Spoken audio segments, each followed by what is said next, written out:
So video 8, how to hit 10K a month, but also future-proof your business. You have to be in this for the long haul. So you want to make 10K a month from property without owning a single house, breaking the law, or burning yourself out. So let me show you. The question everybody asks, how do I scale this business into real income? And the magic number I see and hear from my mentees time and time again is 10K a month. It's like that huge milestone, close enough to be slightly believable, but so desirable. And that's the main point where you essentially will feel so financially free. The possibility of it. So we've got Jack and Emily making 10K revenue from 3 serviced accommodations, and they only joined us a year and a half ago. We've got Ryan joined us a year and a half ago as well. He's only on 2 properties and he's making 10K a month, nearly 5K revenue from each property. So 2 serviced accommodation units will make you £2,500 to £4,000 profit every single month. You can also get 3 to 4 HMOs, averaging a profit of £750 to £1,000 a month. Social housing units, many different ways to structure the deal, but Dan and James just secured one last week, £900 per month in profit, pure profit, absolutely passive for the next 3 years. So that completely allows them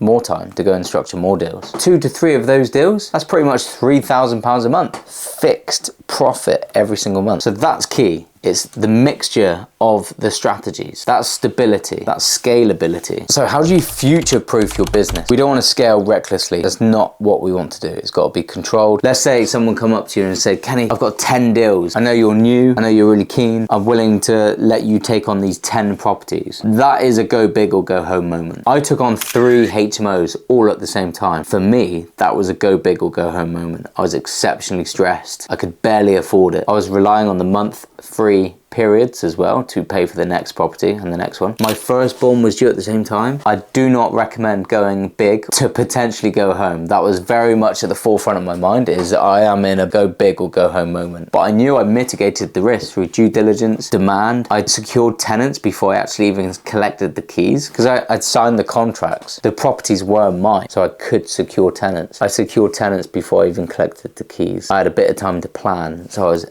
very thorough at planning. So if you want to reach that 10K sweet figure, 10K per month, you need to stay compliant. The contracts, the type of property, does it have permissions? For example, HMOs only go for licensed properties. Serviced accommodation, you're going to need a comprehensive fire risk assessment the moment you take that property on. Stay compliant, follow the process, don't break the law. Diversify your models. Don't ever just rely on one model. Don't put all of your eggs in one basket, because that's a high risk business model. You can't just be relying on Airbnb. Imagine if Airbnb just come up with something new and then you've got 11 properties and then kaboom, it's ruined your business model. Build systems, virtual assistants, cleaners, power teams. Have them all systemized on a piece of software. So if you need one of them, boom, everybody's notified. Play the long game as well. Build relationships with estate agents. A lot of people are just keen to work with direct to landlords, but estate agents is where it's at. They've got a constant supply of landlords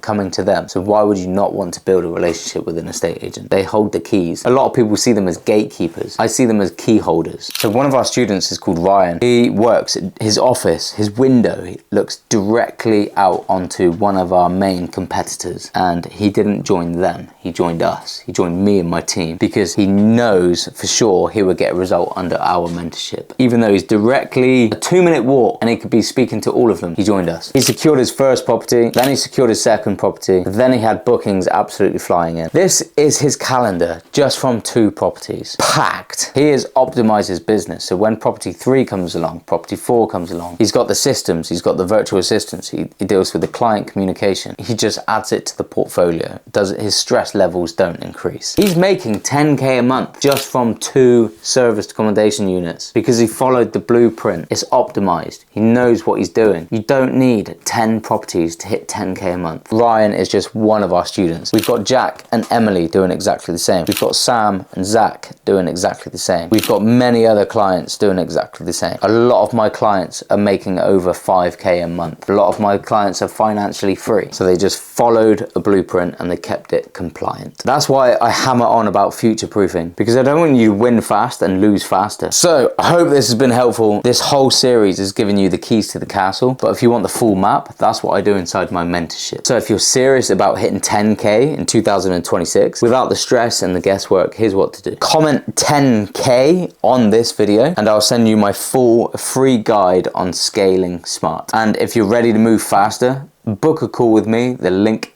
to book that call is in the description, and we'll map your first 120 days together. Thanks for watching. See you soon.